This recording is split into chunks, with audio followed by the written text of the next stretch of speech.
Yo guys, welcome to season 14. I hope you guys all ended season 13 where you wanted to. I had a clutch out challenger at the end, but barely scraped by and got it. I'm very hyped for season 14. Wanted to go over the builds and give you guys a good starting point for what to build this season. I don't have the builds figured out. I don't think anyone really has the builds figured out, especially for Renekton. It's going to be a little bit interesting, but let's get into it. Let's talk about some of the item changes. First change, everybody probably knows, but Tiamat active is back, which is awesome. But I will say the active feels a little bit worse than last time. It looks a little bit weird. Same with Ravenous. And it's not necessarily going to be the strongest. I don't know if I'll rush this every game. I definitely do want to build it because it's fun, but it only gives 20 AD and the passive only gives 60% of your total AD. When it used to give 60 to 100% based on how close you were, and it gave 25 AD last time I had the active for just 120 more gold. I think it was 1350 or 1325, 150, 125 more gold. Not sure.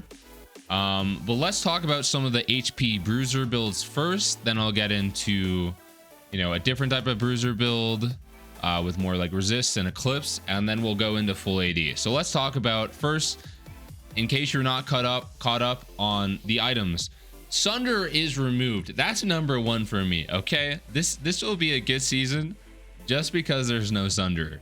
I'm extremely hyped to not have to play against this disgusting item. It is gone, God bless. And Gore Drinker was also removed, which is kind of sad. That item was super fun. Fell off a little bit for me last season when they added Phage instead of Caulfields, but that's fine because now I can get my Phage power spike from Cleaver, which now builds out of Phage and Kindle Gem, which I am not too hyped for. It's a rough build path, but I do still think we'll probably build Cleaver a lot. Maybe I won't because I'm triggered, but it still does seem good. So every item across the board was nerfed. Pretty much every item in the game was nerfed, except for mage items and tank items who are eating good. So good luck to them. But it gives less armor shred now. It doesn't go up to 30%, just 24%. Gives 10 less haste. And yeah, and the build path is a little bit worse, but it is cheaper. Every item was nerfed, but also the gold cost was lowered. This item is glowing moat. It is 5 CDR for 250 gold. Very interesting. I get 8 CDR from the rune shard if I wanted to instead of 5 AD, but I guess I'll pay 250 for that. Probably won't have to build it that often, but that's okay. So Sterix is still really good. 20% tenacity on the item instead of just on the active. Sterix is still really good, building it second or third most games, unless I'm doing like a side laning or a non-HP stacking build. And then Sundered Sky, this item's interesting. Let's just go in order actually. Spear Shojin. So it doesn't give move speed anymore, which made it really strong, but this item still seems like it's going to be good, especially since it gives a lot of CDR. It gives 15 ability haste to your non-ultimate cooldowns on the passive, and then 20 flat haste as well off the passive. And you generate stacks when you hit things, including minions. So you can generate up to 4 stacks, and you'll see just queuing minions gives me 4 stacks instantly. The other thing that gives you stacks is your ultimate. Your ultimate gives you stacks, which is nice. So it actually seems like it'll be a decent item. It just doesn't work with your W at all. Doesn't work with your W. Your W does not give you Shojin stacks, and it doesn't increase the damage of your W either when you do stack it up. So yeah, not sure exactly how strong it'll be because W is our main ability out of lane. Maybe we just won't max W if we're going Shojin. I'll show you what these pots are in a second. But then we have Sunder Sky. So Sunder Sky actually doesn't give you bonus damage when you W. You see 355 damage there. I had Conqueror stack there. But 382, the Conqueror stacking is messing it up. 355, it should be giving more. I can just show you with pickaxe, 3 longswords. So it gives the same damage. So Sunder Sky gives you a crit on your first auto, and it heals you or over heals you if you're full HP to give you bonus HP, which synergizes with your other items. But you don't get the crit damage if you W, so I'm gonna stay away from this item while it works like that, because I don't think it's the strongest Renekton item anyways, but it did seem like it would have good synergy with Titanic, which I'm very hyped. Titanic is back.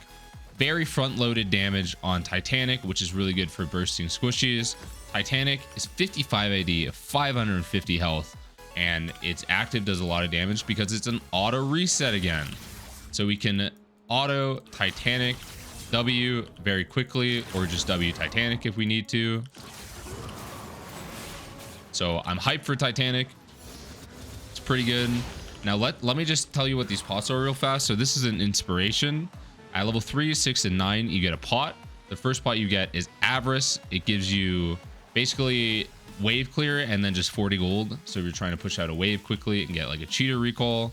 And then Elixir of Force gives you 20 adaptive force for 60 seconds, which is also really good for like a level 6 all in because it gives you it at level 6.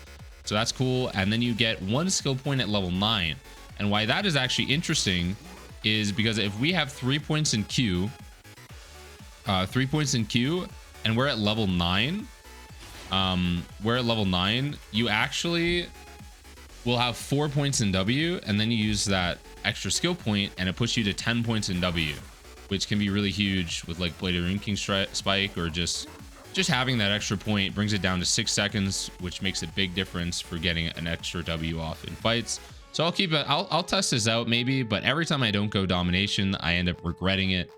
Every time I don't go domination, or sorry, I don't go resolve, I end up regretting it. But we can try domination too, since we have, you know, Tiamat actives. I'm just not sure how much I'll build Tiamat. I don't know. We'll have to see.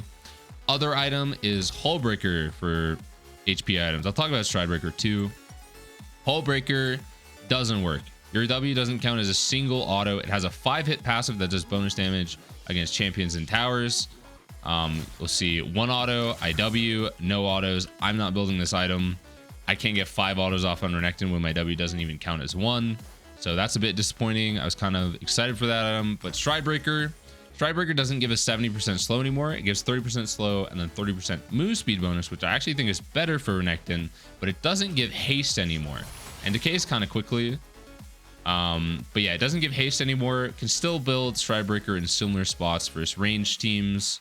But it's not a mythic anymore, so you can build it whenever you want. So maybe we'll be able to fit it in a bit more. Sorry if the music was loud. I turned it down a bit. This item is not really a Renekton item, experimental hex plate, but it does seem like it could just be a bit OP. Just gives you an ultimate steroid as well as CDR on your ultimate, while it gives no base CDR, which is not great for us. It does seem like it could just be an OP item. If it is, we can build it until it gets nerfed. We'll have to see. But that's mostly it for the HP stacking items. Maybe Trinity could fit somewhere in builds if it's just strong. I don't think it's probably not worth it on Renekton, but I could see it getting like 4th or 5th in HP builds sometimes, because we just don't have a ton of items. Because for example, if we go Tiamat, don't have to go Tiamat, but if we go like a build like this, then we get Steris because we want a team fight, or we want to like side lane, we just grab Titanic, or we just want the earlier power since we went Tiamat, or just want the 1v1 power, and then we get Sterix. And then you're finishing off. You don't have that many options. It's like, if you want to go full HP stacking, it's like Spear Sojin, Stridebreaker, or Triforce, or a defensive item. And what I'm probably going to build third a lot if I'm tryharding, and I'm not trying to just build as much damage as I can, is you really need resists after 3 items on Renekton. Because like you have like no resists at 3 items. You just have a lot of HP, which doesn't actually make you tanky.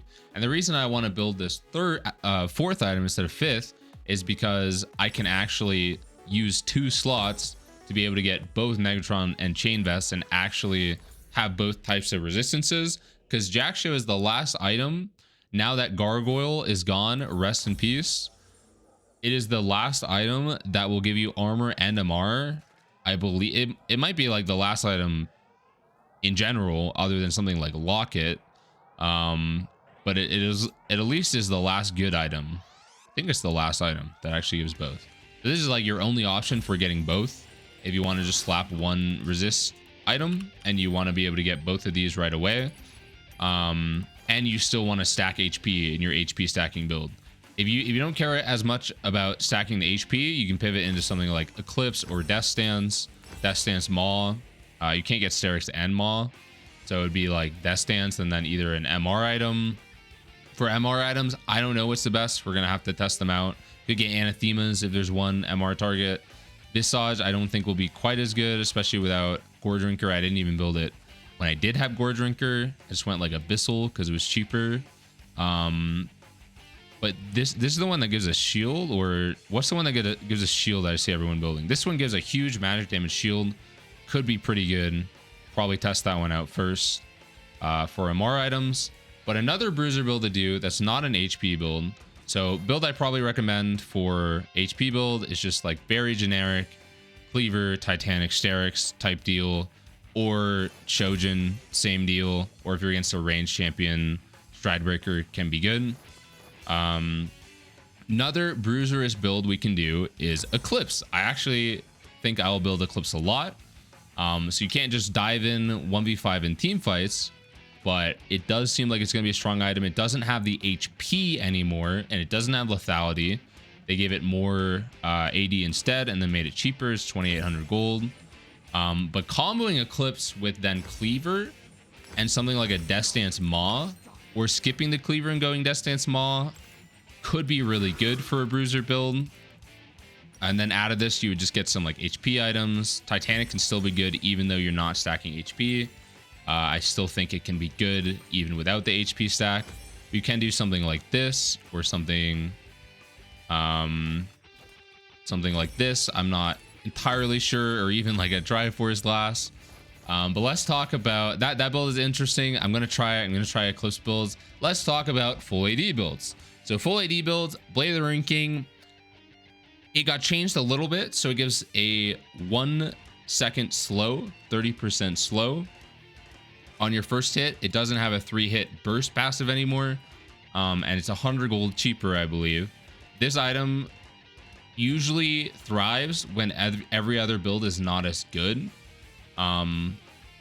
We tend to rely on Blade of the Ruined King a bit more, so Blade of the Ruined King could become a go-to. I'm not entirely sure. Definitely will be good in some spots, but you can do, you know, Blade of the Ruined King.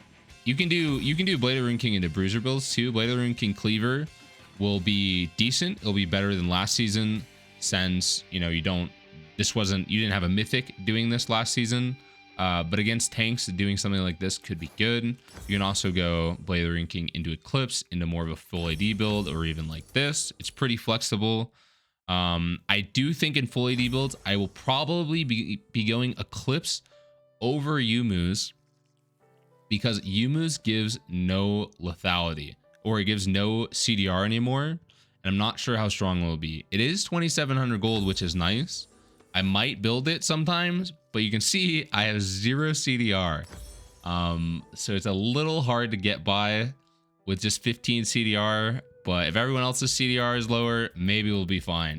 So 2 items to talk about are Surrealdas and Profane Hydra. Profane Hydra is the new Hydra. I didn't talk about Ravenous Hydra. I can do that at the end. It's pretty much the same as last year. It doesn't get AoE off the spells. Oh, it doesn't get AoE off the spells, and there's no stacking mechanic. You just get the full item when you buy it, which is very nice, because as Renekton, I get an item spike. I don't want to go fight people. I don't want to go sit in side lane and try and stack this thing up. So I like that a lot. Not sure how strong it'll be. We'll have to test. And then Profane Hydra is 100 gold more expensive, but it gives lethality, and its active does extra damage when your target is below 30% HP. That's a little awkward to combo on Renekton. We like to use it right away with our W. But yeah, this item's interesting, especially since the lethality does more damage than the 10 CDR, or the 10 extra damage from attack damage from Ravenous in pretty much every case. And it builds out a Brutalizer, which is really nice. Brutalizer's back. It's a really good item spike. But Surreal does actually scales off of lethality now. The active scales off of lethality, and Surreal does gives lethality itself.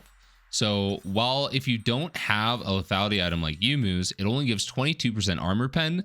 This is actually still like a good item, even without the armor pen, unless I believe the number was, I could be completely wrong because I didn't check this out and I could be remembering wrong, but someone has to have upwards of 180 armor for it to start doing less damage, even on its own. Because the 15 lethality is actually worth a lot. The nerf on this item though is you don't get a slow unless someone's below 50% health, which is a little rough. But yeah, it scales off lethality now, and Renekton kind of struggles to build lethality a little bit, but if you're doing a build like this, you actually get a decent amount of lethality. Then it's 26% armor pen. Without this though, I don't know if I'm going to be going Profane Hydra if I'm not going Cerildas. I could do a build like Blade of the Ring King, Eclipse, and then Mortal Reminder could be the go-to Last Whisper, but Cerildas does seem strong even without a lot of lethality.